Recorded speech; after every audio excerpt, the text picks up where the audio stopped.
In this video, we're going to take a look at target number 9. Target number 9 is given two equations. I can find the points of intersection using tables, graphs, and equations. Now the point of intersection is key because that's the one place or two places on a graph where they cross each other. Now when we're looking for that point of intersection, we're going to be using all three methods, table, graph, and equation. So the T, G, and E. You'll notice what I've done is I've set this up. I've created an empty graph, I've created an empty table, and I've set up the equations. So we're going to go through each of these methods to be able to find this. Now the beauty of doing this target is that this is Algebra 2 and you can use a graphing calculator. So the first thing I would do is plug both of these in my y equals. So I just type them both in. So go ahead and do that. If you need to pause the video to type them in, please do so. Get them typed in. Then what you want to do is push graph. Now when I push graph, this is the graph that I get. I get a parabola and a line cutting through it. Now I can't really see everything on here, so I could play around with my window, and if I push window I can change the setting to get the whole thing to show up. I'm not going to spend a lot of time on that right now. I want to get focused on how do I find those points of intersection. So I'm going to sketch what I see here, and I'm going to put that on this graph.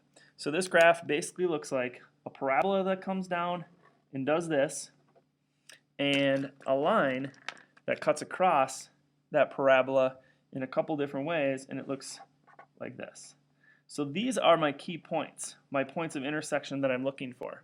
Now, graphing calculators and technology can find that for us, so under the second calc.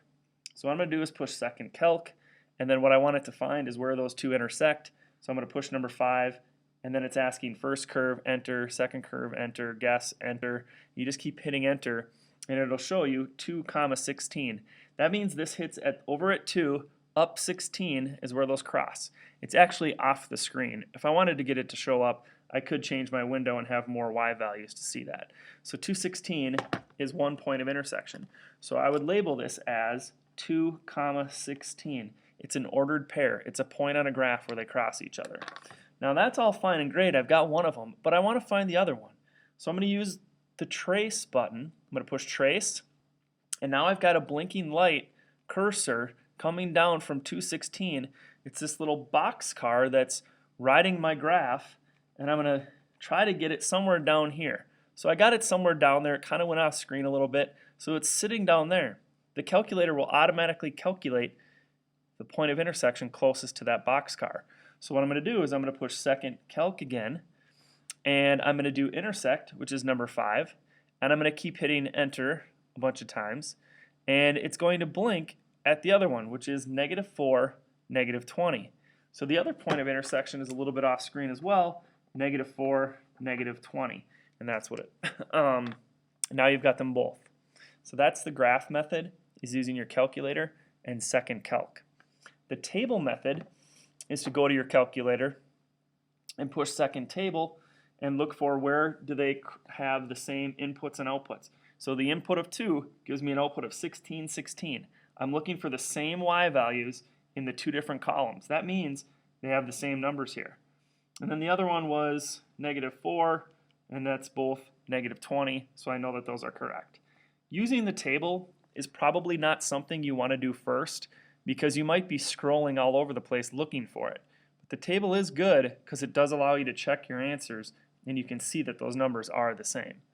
So what you're looking for in the table is a situation like this where you would have the same y values. The same y values is the key to being able to figure out that it was -4, -20. The equation method. The equation method when we have an x squared is to get it equal to 0 and then use factoring and the zero product property or simply the quadratic formula. So what I'm going to do is -6x and -4, bring those over. I now have x squared plus 2x minus 8 equals 0. Now that is factorable. And you could factor it into its factored parts equal to 0 and then split those two little baby equations.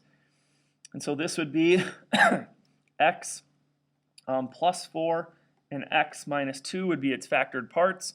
And then I could say x plus 4 equals 0, x minus 2 equals 0, and the answer to this would be subtract 4, x equals -4, and then this one would be add 2, and I get x equals 2. But but that's just the x coordinate.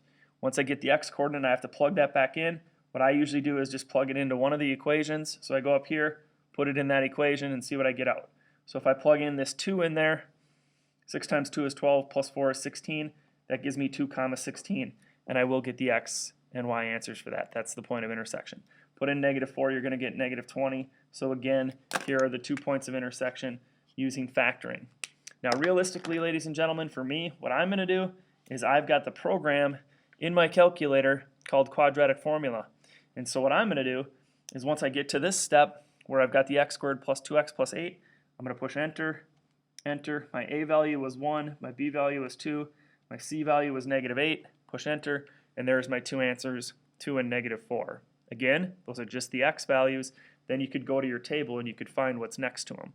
So if you went second table, next to the 2 is 16, and next to the -4 is -20, and I've got the ordered pair answers.